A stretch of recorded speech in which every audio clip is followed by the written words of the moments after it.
Olá, boa noite.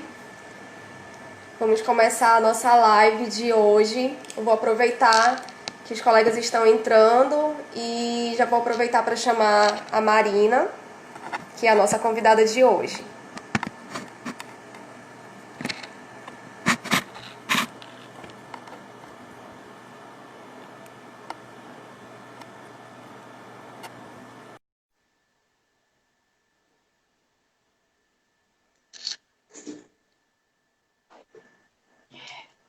Oiê, Oi, amiga, tudo bem? tudo bem? Boa noite. Boa noite. Boa noite, pessoal. Bom, os Você tá colegas me estão ouvindo bem? entrando. Tá tudo ótimo. Melhor agora. É, deixa eu ajustar aqui. Aí. Tá, vamos nos ajustando. Os colegas estão entrando. Vamos começar, né, com as apresentações. Hoje é essa live para falar sobre o serviço social e a população LGBTI, a importância de conhecer para assegurar direitos, né, que é uma temática super pertinente, é uma das nossas bandeiras de luta enquanto categoria profissional. Para quem não me conhece, eu me chamo Aline, eu sou assistente social. Atualmente estou atuando nas políticas de assistência social e de saúde aqui em Boa Vista. E também sou conselheira aqui do CRES Roraima, faço parte das comissões de Seguridade Social como coordenadora, membro da Comissão de Formação Profissional e membro também da Comissão Permanente de Ética. É... E hoje esse convite partiu para mim, né, para ser mediadora dessa live das meninas da Comissão de Ética e Direitos Humanos. E aí, com o convite dela, já me veio à mente, não podia pensar em outra pessoa, a não ser a Marina, que é a pessoa de referência para mim na temática e com quem eu aprendi muito do que eu sei hoje também sobre o tema. É a pessoa com quem eu tive esse contato inicial quando eu estava no mestrado na Unesp de Franca. E aí eu queria que você se apresentasse um pouco, né? Eu não vou aqui te apresentar porque né, ninguém melhor do que você para falar um pouco dessa tua trajetória profissional e quanto militante também. Legal. É um prazer estar com vocês aqui. Eu acho que eu nunca me conectei assim tão longe, né? Acho que as lives agora ultrapassaram barreiras. Estamos a mais de 4.000 quilômetros de distância uma da outra. Mas a nossa Verdade. história já vem de um tempo, né? A gente realmente se conheceu durante o período do mestrado em Franca, na Unesp. Então, eu sou formada pela Unesp de Franca, né? Eu sou assistente social por lá. E também fiz o mestrado em serviço social. E nos dois momentos, as minhas pesquisas foram referente à temática de diversidade sexual e gênero, sendo que no mestrado eu focalizei mais na questão da educação, né? Então, educação sexual e lidar com essas questões no ensino médio. Eu já fui membro colaboradora de duas comissões da diversidade sexual e gênero, de duas subseções da OAB de Franca e da OAB de Ribeirão Preto. Membra colaboradora por não ser advogada, né? Então a gente estava ali somando nessa luta e fazendo diversas atividades juntos. E esse foi meu tema de pesquisa desde então, foi por ali que eu canalizei, né, a questão que eu queria estudar dentro do serviço social. E isso vem ali balizando todas as palestras que eu faço desde então. Já são aí 5 anos de muitas rodas de conversa, de muitas palestras, de muitas oficinas, né, de vários eventos. Então, quando surgiu essa oportunidade de compartilhar um pouquinho dessa temática com vocês, né, com o CRES, até vou utilizar um pouquinho desse espaço até para contar para vocês que hoje eu faço parte de uma chapa que está concorrendo ao CRES da seccional aqui de Ribeirão Preto, né, interior do estado de São Paulo. Infelizmente, não conseguimos assumir na primeira tentativa de eleição, que foi no início desse ano, por falta de apenas 13 votos, então a gente não conseguiu atingir o nosso quórum. E agora teremos uma nova eleição, então, no fim de agosto. Então, espero aí que todas compartilhem de bons sentimentos, boas energias para que dê certo dessa vez, porque acho que todos esses eventos, essas tentativas, são formas da gente unir a nossa categoria, né? E discutir sobre diversidade hoje como você bem trouxe, é uma das pautas, né, que o serviço social traz e carrega consigo. É um pouquinho do que a gente vai explicar. Não sei se você quer falar alguma coisa, você já começa. E aí é importante falar também um pouco, quem ainda não segue, né, a tua página, Milita Marina, Sim. que traz bastantes discussões a respeito da temática, eu venho acompanhando e você sempre faz indicações de filmes, de livros também, e aí eu acho super interessante para quem tem interesse em se aprofundar mais na temática, né? Não só para assistentes sociais, mas eu acredito que a tua página também ela é para todos os profissionais, para todas as pessoas que querem aprender um pouco mais sobre o assunto. Sim, eu criei o Milita Marina já faz quase 2 anos, né? Que ele foi com o intuito justamente de compartilhar com as pessoas essas minhas experiências. Como eu estava sempre em muitos eventos, muitas palestras, fazendo muitas reflexões aí mundo afora, então eu condensei isso tudo no Milita, né, que tem essa proposta mesmo de compartilhar questões sociais e políticas, então não só voltadas para o serviço social, mas para todas essas temáticas e questões sociais que perpassam tudo isso. Então, fiquem são mais convidados para poder seguir a página, dar aquela força. Eu sempre coloco as indicações culturais, né, dos temas que a gente está seguindo e traduzo um pouquinho de tudo isso também nos bordados que eu faço, que é um hobby que virou ali uma forma de expressar essa arte política. Certo. Então, assim, para a gente adentrar mesmo no tema da nossa live, eu gostaria que tu falasse um pouco justamente sobre os conceitos, né? E a diferenciação entre... Eu acho que está travado um pouco. Eu não sei se é a minha internet ou se é a internet da Marina.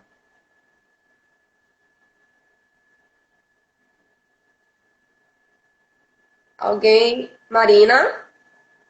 Acho que agora voltou. Ah, tá, porque deu uma travada. Eu não sei se é a minha internet ou se é a sua. Vamos esperar que não trave mais. Estou aqui, estou ouvindo. Tá. Então, eu queria que você falasse um pouco justamente sobre esses conceitos, né? E essa diferenciação entre orientação sexual, identidade de gênero, expressão de gênero, sexo biológico. Assim, a princípio, eu lembro que a primeira vez que eu tive contato com todas essas nomenclaturas, assim, deu um nó na minha cabeça. E aí, né? Porque é muita coisa. E aí eu queria que você falasse um pouco sobre essa diferenciação. Sim, eu acho que essa é a base, né, para a gente começar a falar sobre diversidade sexual e gênero, porque realmente são muitos conceitos e as pessoas ficam muito confusas, né, quando escutam tudo isso, os nomes são meio complicados, então, mas é importante a gente saber essa diferenciação, porque quando a gente vai falar sobre diversidade sexual e gênero, as pessoas já pensam que a gente está falando só de quem é gay, de quem é lésbica, né, e na verdade não. Quando a gente fala de diversidade sexual e gênero, a gente também está falando de pessoas que são heterossexuais, de pessoas que seguem aquele padrão, né? Que se parecem como a gente imagina que homens devam se parecer, que se parecem como mulheres devam se parecer, né? Então, e da onde vem toda essa construção? Então, vamos imaginar que a gente está construindo um ser humaninho junto, né? De baixo para cima, a primeira coisa que a gente identifica é o que a gente tem no meio das pernas, que na verdade não é só no meio das pernas, né? É em todo o nosso corpo biológico. É o sexo biológico. O sexo biológico, ele é uma série de características, não só o nosso órgão genital, o nosso aparelho reprodutor, mas também os nossos cromossomos, diversas outras características biológicas, que é aquilo que a gente não escolhe, aquilo que a gente nasce daquele jeito, né? Então, o sexo biológico vai definir as pessoas entre machos, fêmeas ou intersexo. O que é o intersexo? Aí já começa a dar o bug na cabeça, mas é simples. Porque como é uma condição biológica, são mutações que acontecem. Ninguém sabe explicar exatamente por que acontece isso. Mas o que a gente conhece hoje como intersexo é o que a gente conhecia anos atrás como hermafrodita. A gente já não usa mais essa nomenclatura. Intersexo, então, são pessoas que possuem características de ambos os sexos, tanto macho quanto fêmea. Então, pode ser que tenha por fora, seja um homem com pênis e todas as outras características, mas por dentro tenha um útero, por exemplo. Essa é uma das variações possíveis de intersexo. Cerca de 1% da população mundial é intersexo. Subindo mais um pouquinho, já vindo para o nosso coraçãozinho, a gente tem a orientação afetiva e ou sexual. O que é essa orientação? A orientação é para onde o meu desejo se orienta. Então, o meu desejo se orienta para homens, para mulheres, para ambos os gêneros, para ninguém, para todo mundo sem distinção. Isso é orientação afetiva e ou sexual. E por que afetiva e ou sexual? Porque nem todo mundo que você ama, você transa, e nem todo mundo que você transa, você ama.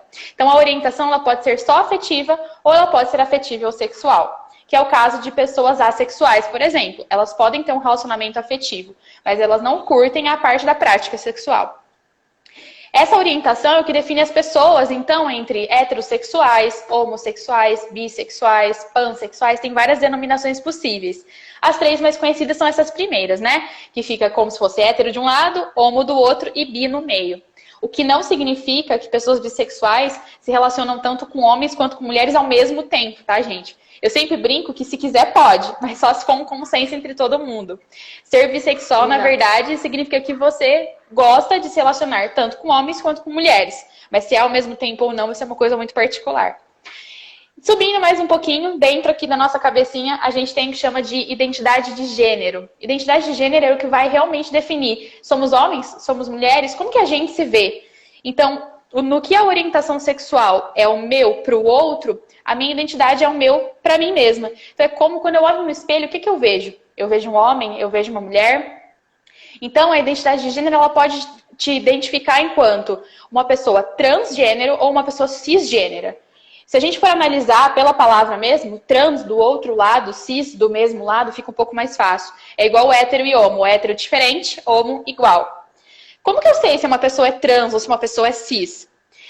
Eu, Marina, vou dar o meu exemplo. Eu nasci num corpo fêmea e eu me identifico enquanto mulher. Então eu sigo o padrão que a sociedade criou pra mim. Então, nasceu como fêmea, se identifica como mulher. Eu sou uma pessoa cisgênera, eu estou do mesmo lado. Se eu fosse uma pessoa que nasceu no corpo macho e me identifico como mulher, eu seria uma pessoa transgênera. Então eu nasci num corpo, mas eu me identifico com o outro gênero. Então isso é o que diferencia as pessoas. Um exemplo para a gente saber se a gente fala mulher trans ou homem trans. Vocês devem conhecer o Tami, filho da Gretchen, né? Que se identifica enquanto um homem.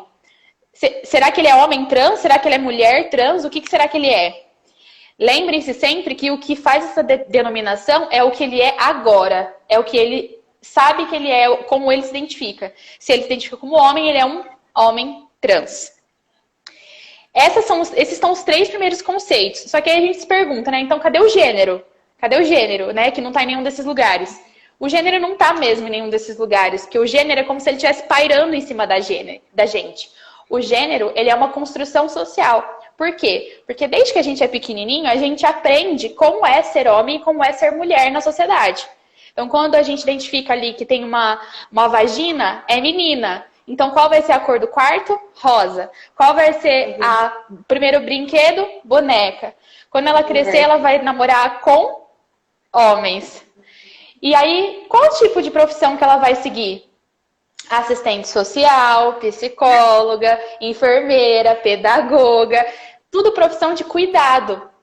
É muito difícil a gente encontrar, ainda hoje a gente tem uma abertura um pouco maior, mas é difícil a gente ver o incentivo a meninas pequenas de brincar com projetos, com construção, com engenharia, com ciência, né? Porque essas são profissões do público, não são profissões do privado, não são profissões de cuidado. E com os meninos é o inverso, né? Então identificou ali que tem um tênis, é menino, o quarto azul, o primeiro brinquedo, bola. O que ele vai ter que fazer quando ele crescer? Casar com uma mulher. Mas ele pode ter várias, não tem problema. E quando ele crescer, ele vai escolher qual profissão? Profissões de criar, profissão de construir, profissão de contato, profissões do público. O homem pode ser o público, a mulher tem que ser o privado. Essa construção é o que ensina a gente, desde pequenininho, o que é ser homem e o que é ser mulher. Isso significa que a gente coloca papéis sociais, atribuições para homens e mulheres de formas diferentes na sociedade. Esses são os papéis de gênero. De acordo com o gênero, deve se agir de alguma forma. Então, o gênero ele não está na gente. A gente aprende o que é o gênero e aprende a caminhar com ele. Tanto que a nossa expressão de gênero denomina muito isso. Nós somos mais femininas, nós somos mais masculinas. O que é ser feminino e masculino? é muito do que o gênero nos explica, né? Então, esses são alguns conceitos básicos só para a gente conseguir entender que mesmo quando a gente fala de sexualidade, a gente também está falando de pessoas heterossexuais, de pessoas que seguem o padrão, né? Que é um homem masculino, uma mulher feminina, que são pessoas cisgêneros. Então, até mesmo essas pessoas têm sexualidade. E aí é importante a gente conhecer justamente para quebrar essa barreira do preconceito, né? A gente vê muito isso quando a gente presencia que as pessoas falando que são questões que não devem ser abordadas na escola. E aí você já teve essa experiência, né? No mestrado eu pude acompanhar um pouco da tua pesquisa com os adolescentes na escola. Travou um pouco, gente. Eu não sei se está travado para vocês também, mas é que para mim está travada a Marina. Voltou? Tô aqui. Ah, tá. Eu não sei porque de vez em quando parece carregando e eu não sei se você Não, tá tô aqui, ouvindo tô te ou não. ouvindo. Tô aqui. Tá, então, assim, e aí a gente faz essa relação justamente com o tema da live, né? A importância de conhecer para assegurar direitos. Justamente por isso, a gente precisa conhecer todas essas expressões, né? E aí conhecer um pouco do que é a identidade de gênero, do que é a expressão de gênero, justamente para que na nossa atuação profissional, quando a gente lidar com quando chegar essas questões para a gente saiba como lidar, né? E aí isso é extremamente relevante, justamente porque a gente sabe que para a nossa profissão, né, do serviço social, existem questões específicas que inclusive são abordadas no nosso Código de Ética Profissional também, e de resoluções do próprio Conselho Federal de Serviço Social, justamente sobre a nossa prática profissional e o que a gente, como a gente deve agir frente a esse público, né? Frente a essa população que cada vez mais vem se ampliando esses conceitos e aí a gente precisa conhecer de fato. E aí, nesse sentido, eu queria que você falasse um pouco justamente sobre essa nossa base, né? O que a gente tem enquanto código de ética, o que a gente tem enquanto resoluções do Conselho Federal para que a gente possa justamente agregar a essa temática. Sim. O serviço social, felizmente, é uma categoria muito aberta, né, e muito plural. Então, ele vem caminhando nos últimos anos, principalmente, numa trilha de muita pluralidade e de muito respeito à diversidade. Então, a gente já tem ali alguns direcionamentos da categoria que nos comprovam isso, né? Você mencionou o Código de Ética, a gente tem 2 princípios fundamentais no Código de Ética que destacam justamente a importância da gente respeitar a diversidade. Então, eu cito aqui o princípio 6 e o princípio 11. Né? O princípio 6 diz assim, eu tenho até ele aqui comigo. Empenho na eliminação de todas as formas de preconceito, incentivando o respeito à diversidade, a participação de grupos socialmente discriminados e a discussão das diferenças.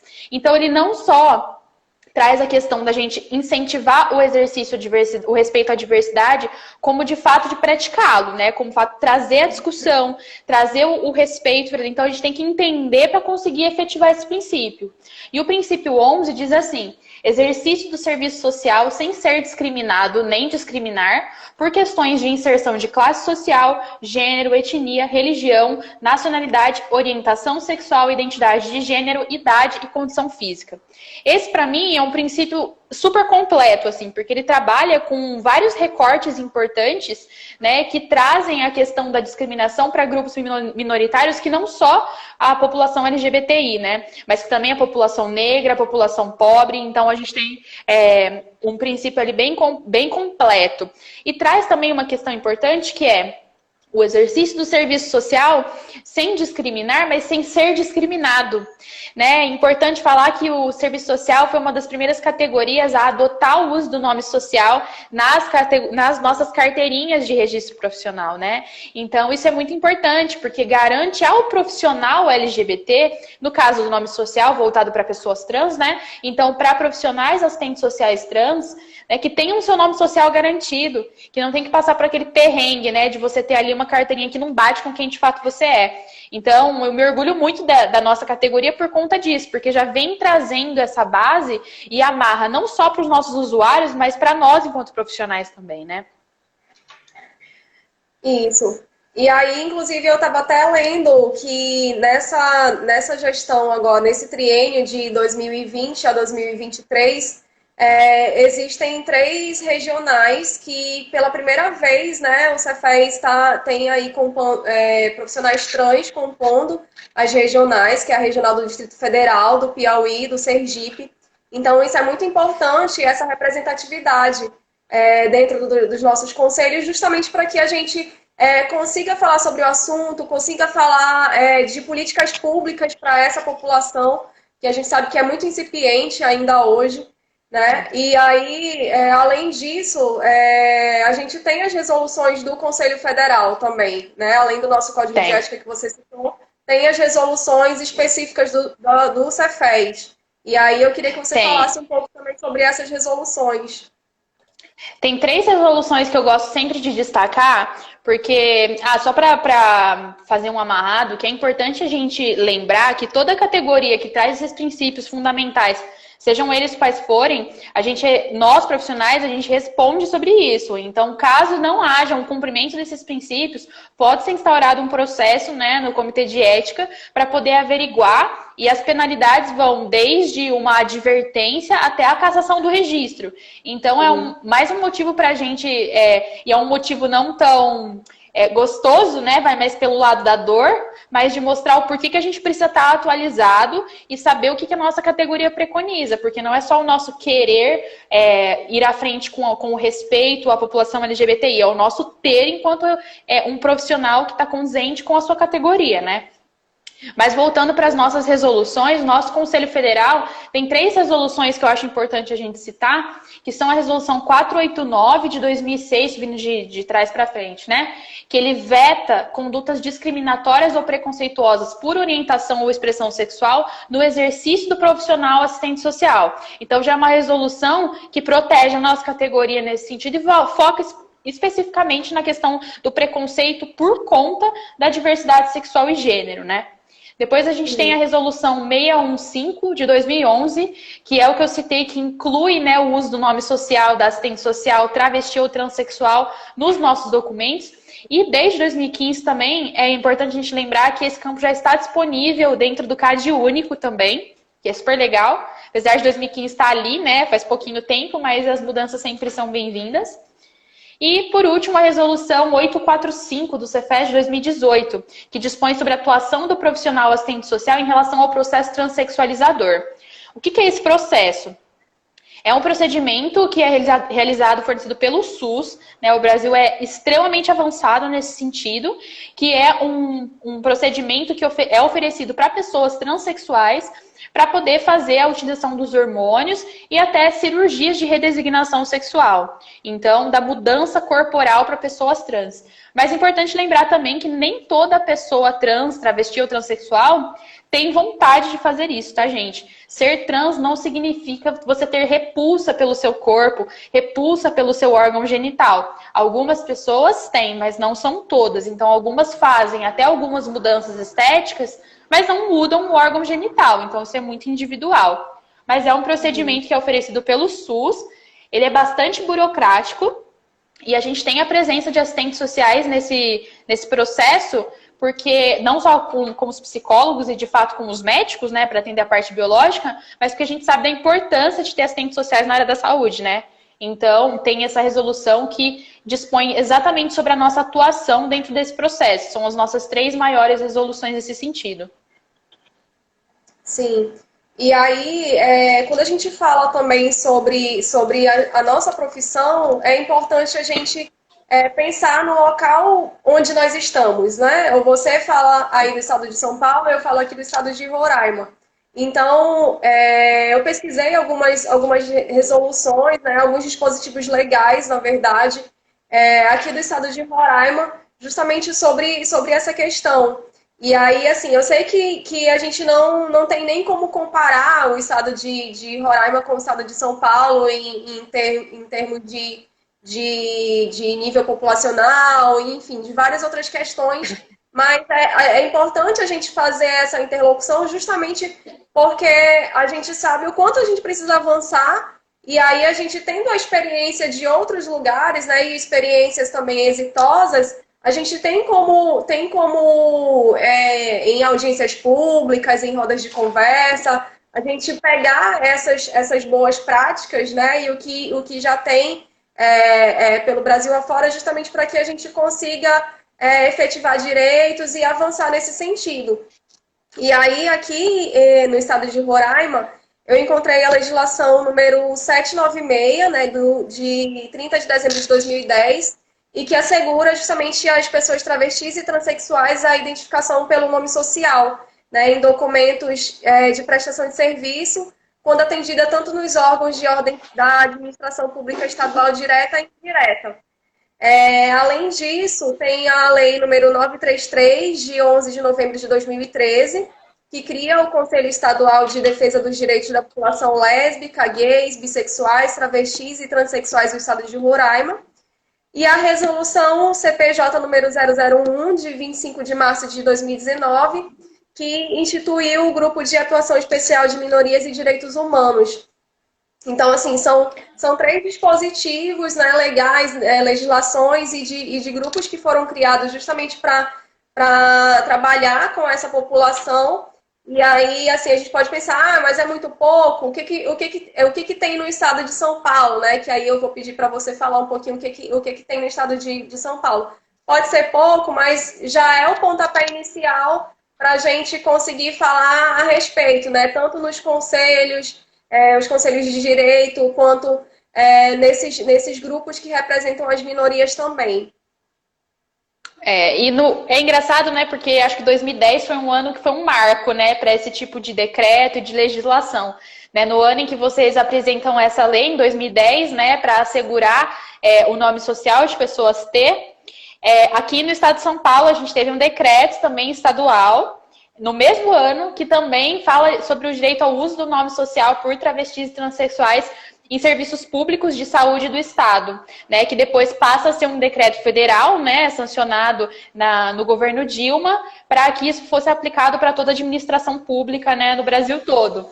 A gente também tem ainda em 2010 o Plano Estadual de Enfrentamento à Homofobia e Promoção da Cidadania LGBT, né, que foi instituído e que trazia uma série de ações que seriam executadas no biênio 2010-2011, né, e que várias ações aí perduraram ao longo dos outros anos, né, tiveram suas consequências e foram perdurando.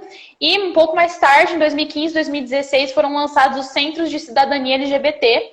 Inclusive, uma curiosidade, um desses centros recebe o nome da Luana Barbosa, né, que é o nome da nossa chapa da seccional aqui de Ribeirão Preto, e que caso as pessoas não conheçam, né, acho que vale eu apresentá-la para vocês, mas ela ficou conhecida nacionalmente porque Luana era uma mulher negra, lésbica, periférica e de expressão de gênero masculina. Então ela era uma mulher que estava ali completamente contra todos os padrões da sociedade. Ela era mãe, ela foi espancada brutalmente por policiais na frente do filho, né? Isso faz cerca de 3 anos.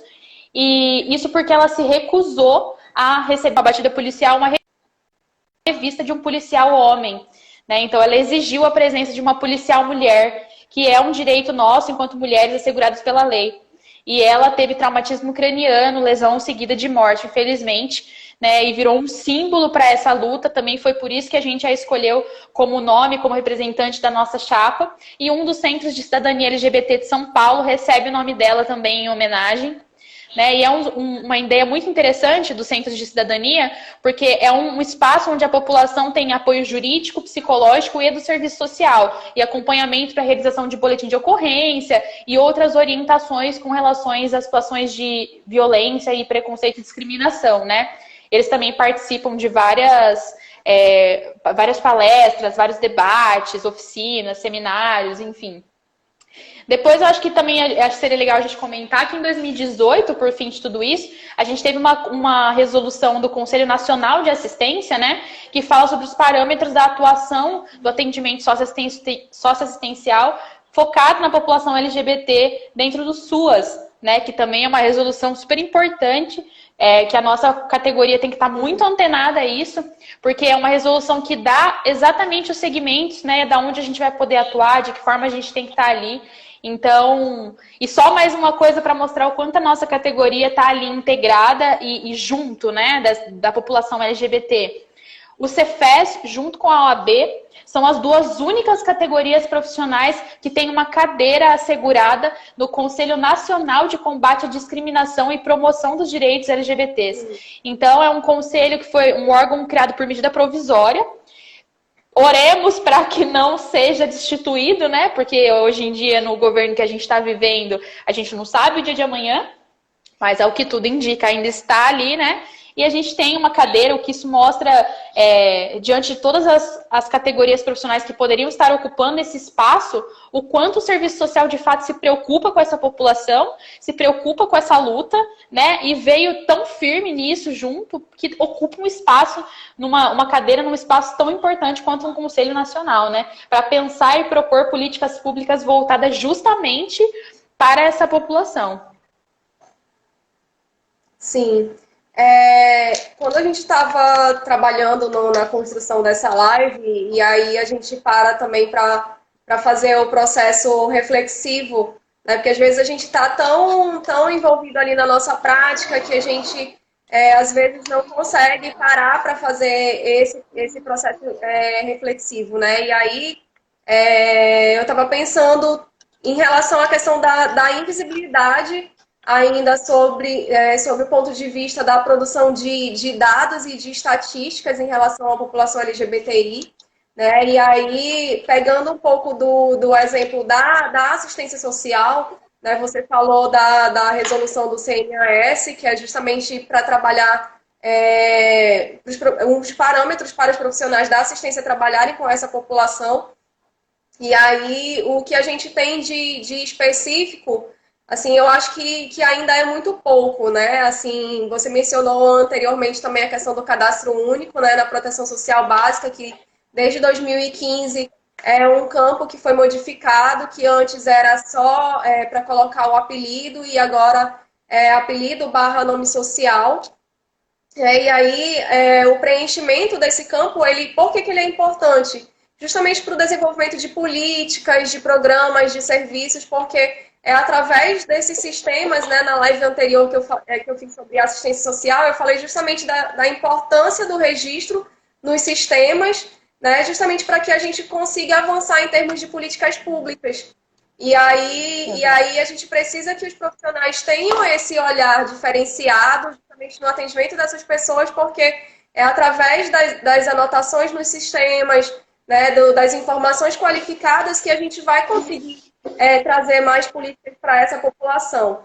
Né? E aí eu falei um pouco da proteção social básica, né, que além do cadastro único tem a questão dos serviços também, que é para quem necessitar. E aí na proteção social especial, a gente tem o serviço de proteção e atendimento especializado a famílias e indivíduos, que é o PAEF, que é justamente na ocorrência de ameaça ou violação de direitos. E aí a gente sabe que essa população ela vem sofrendo violência, né? Violência física, psicológica e vários outros tipos de violência.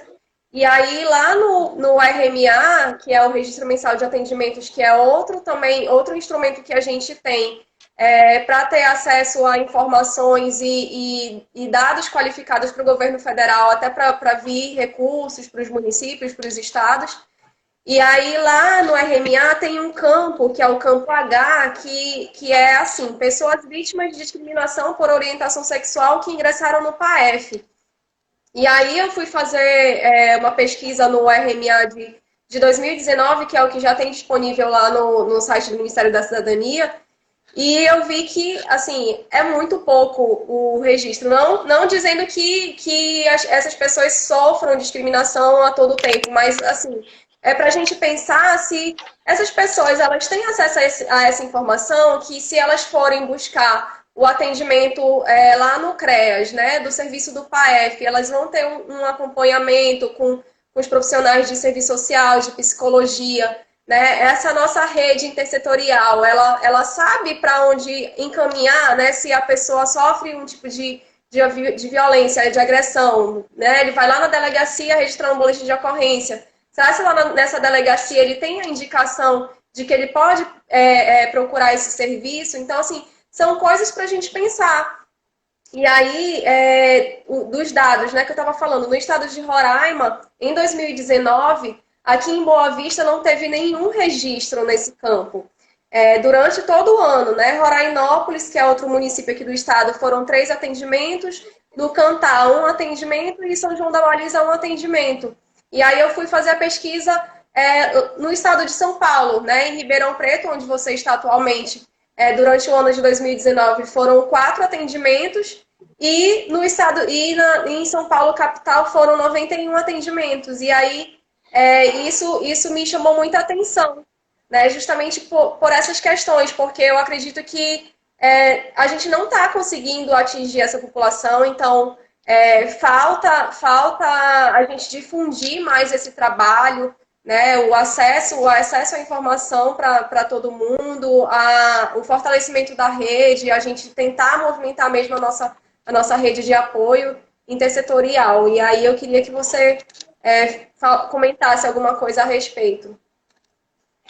Eu queria começar só antes de a gente entrar nessa temática, só falar que eu vi aqui um comentário da Alina, que ela fala que ela é a favor de colocar apenas o nome social, né? Esquecendo-se o nome de registro.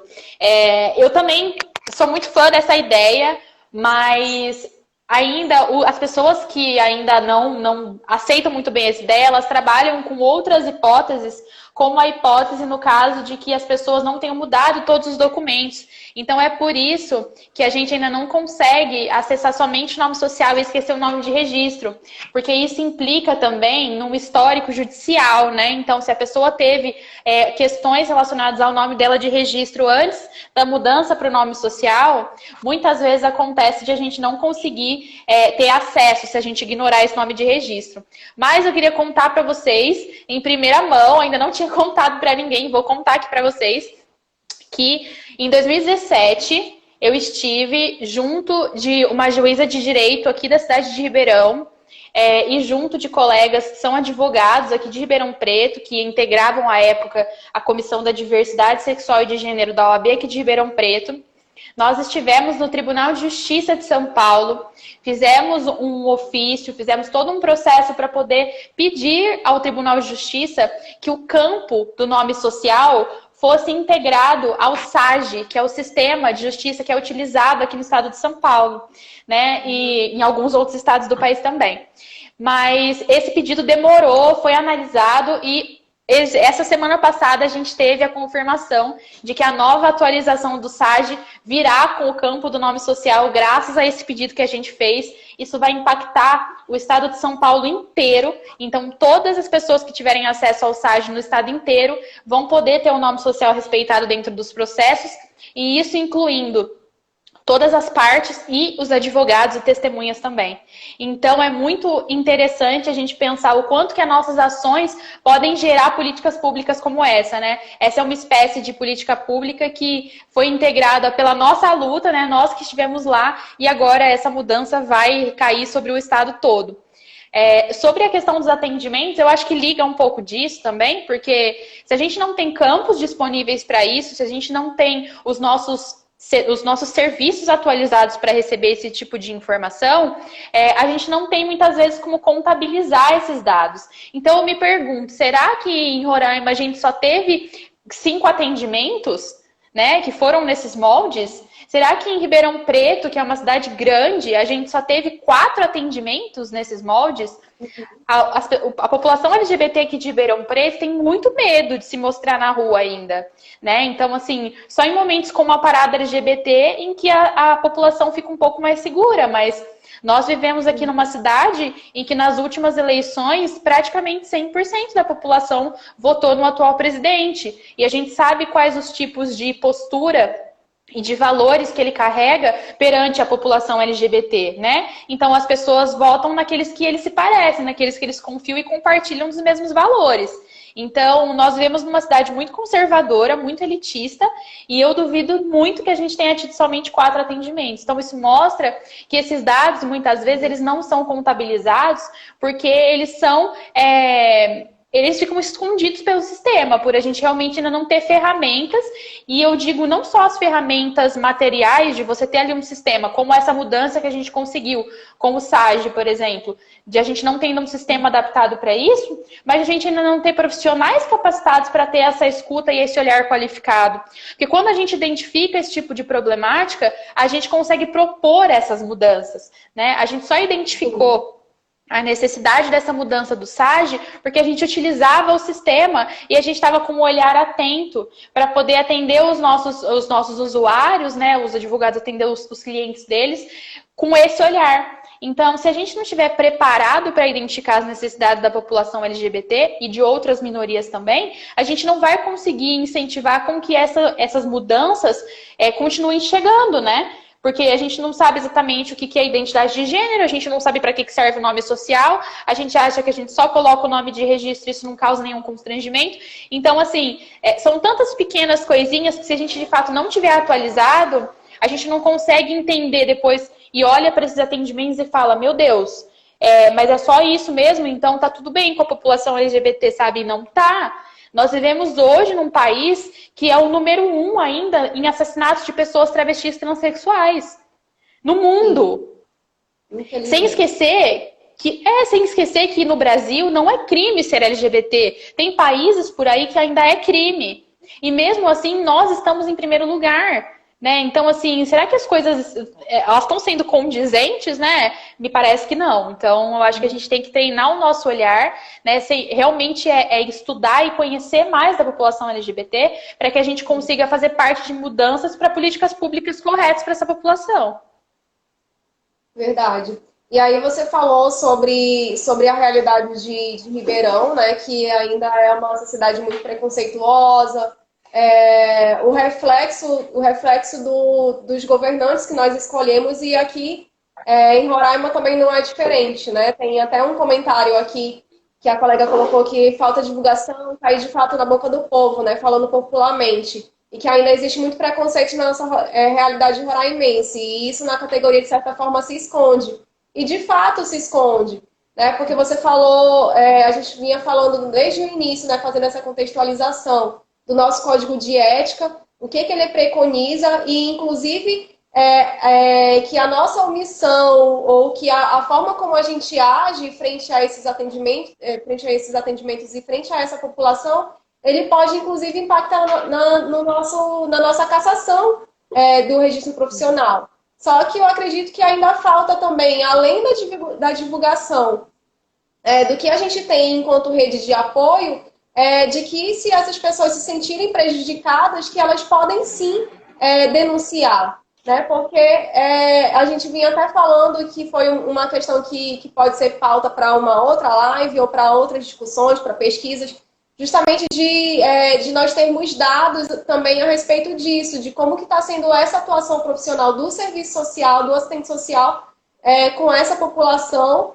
né? Que resultados a gente tem disso, se no Brasil a gente tem muitas denúncias éticas em relação a essa situação também.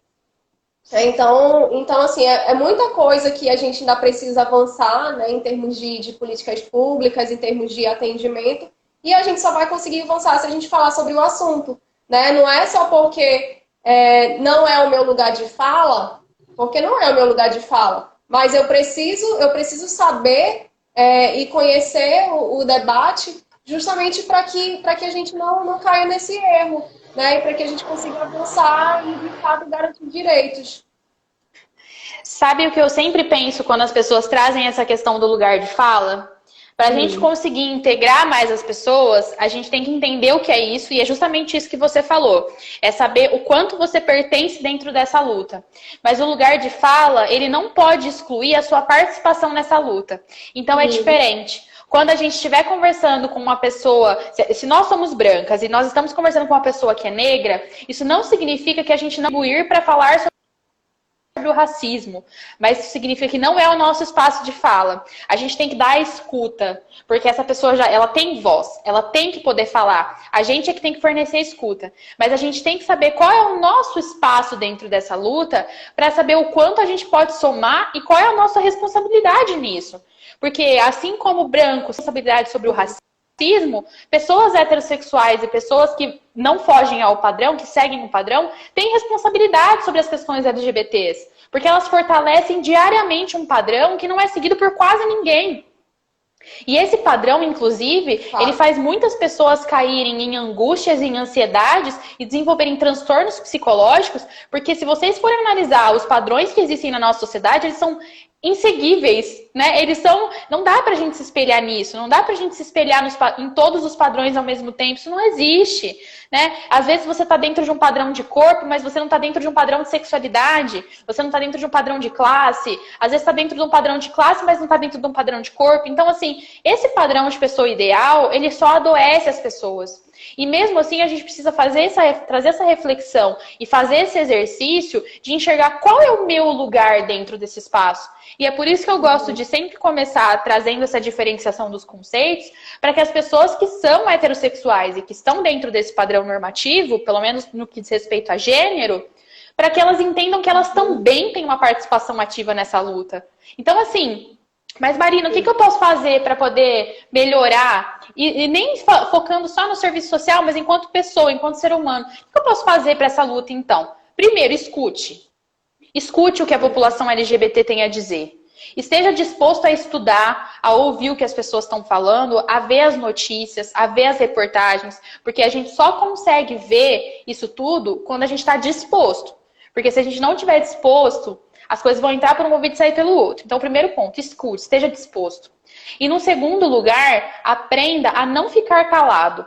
Eu acho que esse é o maior conselho que eu puder dar, assim. Aprenda a não ficar calado. Se você ouvir uma piadinha LGBTfóbica, se você ouvir alguém falando sobre assédio, se você ouvir alguém falando uma piadinha racista, não é uma piada. Isso não é engraçado.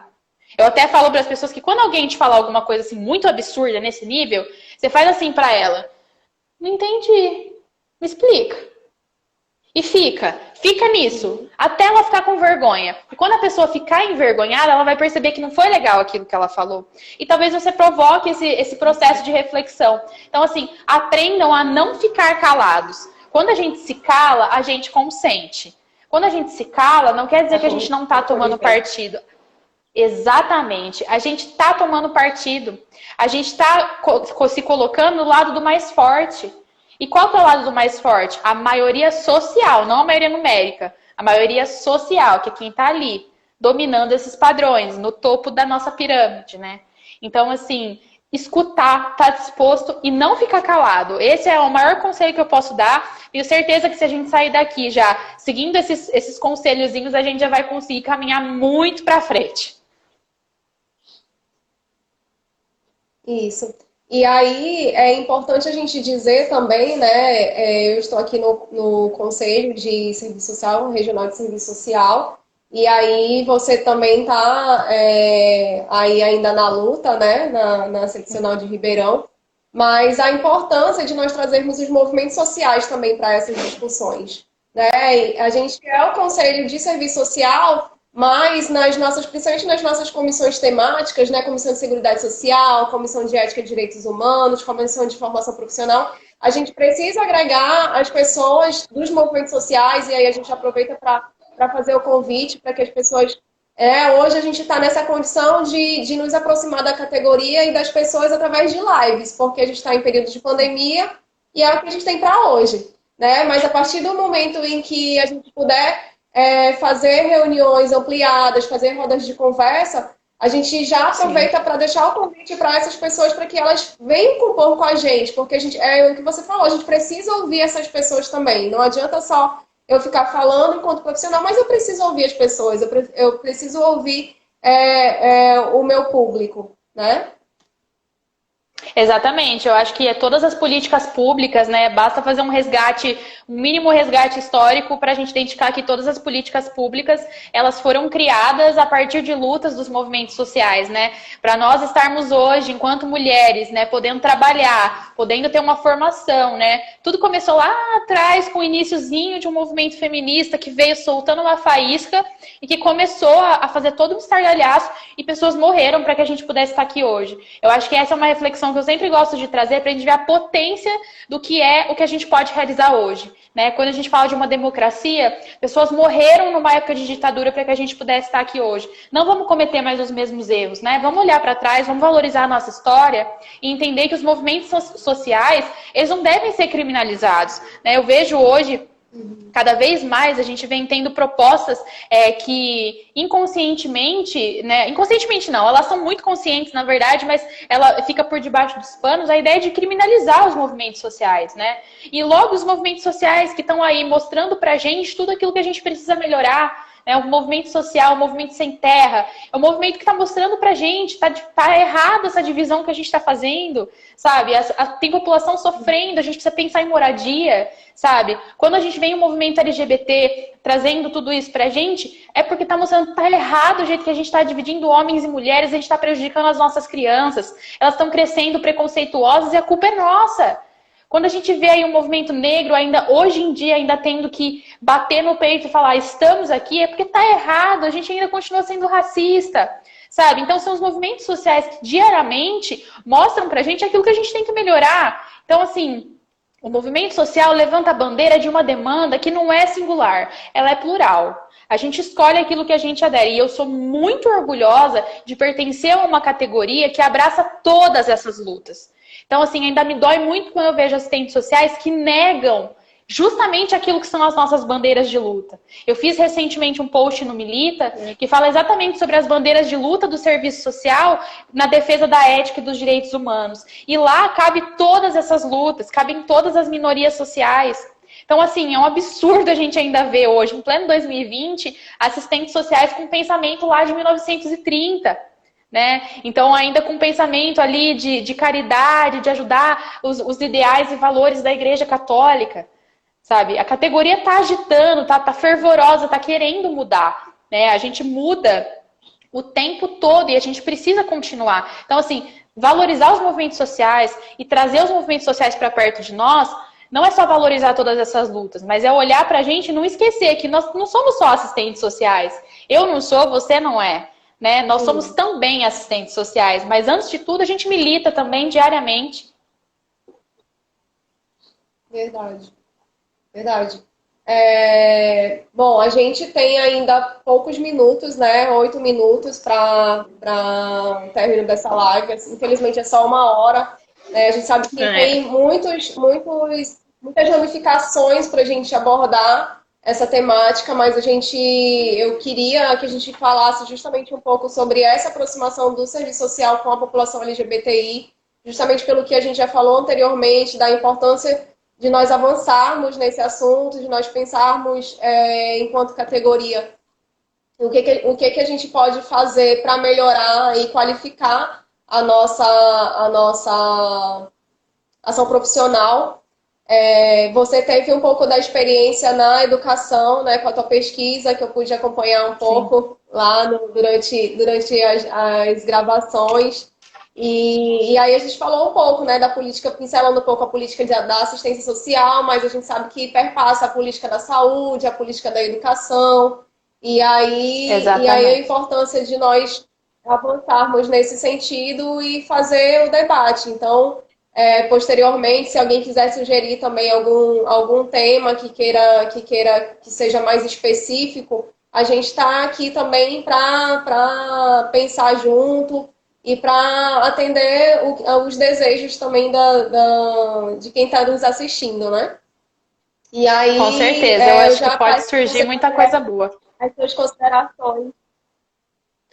Eu acho que pode surgir muita coisa boa, assim, A Lina, eu vi que ela colocou aqui que devemos entrar com urgência no setor da educação. Isso é um fato, assim. Eu acho que o que a Aline comentou, né, que não vou ter tempo de explorar a questão da minha pesquisa, mas ela participou de juntinho comigo, né? A minha pesquisa tinha o intuito de entender se era falado sobre educação sexual nas escolas, especificamente no ensino médio, e se sim de que forma, né? Então a gente fez grupos focais, né? Então foi super interessante e mostrou, assim, gritante a necessidade de a gente precisar urgente entrar nesse espaço, né? O serviço social, ele é uma categoria generalista num bom sentido, de que a gente cabe em todos esses espaços. A educação está gritando para que a gente ocupe ali também e consiga salvar, né, esses poucos passos que ainda nos restam de uma educação nesse país.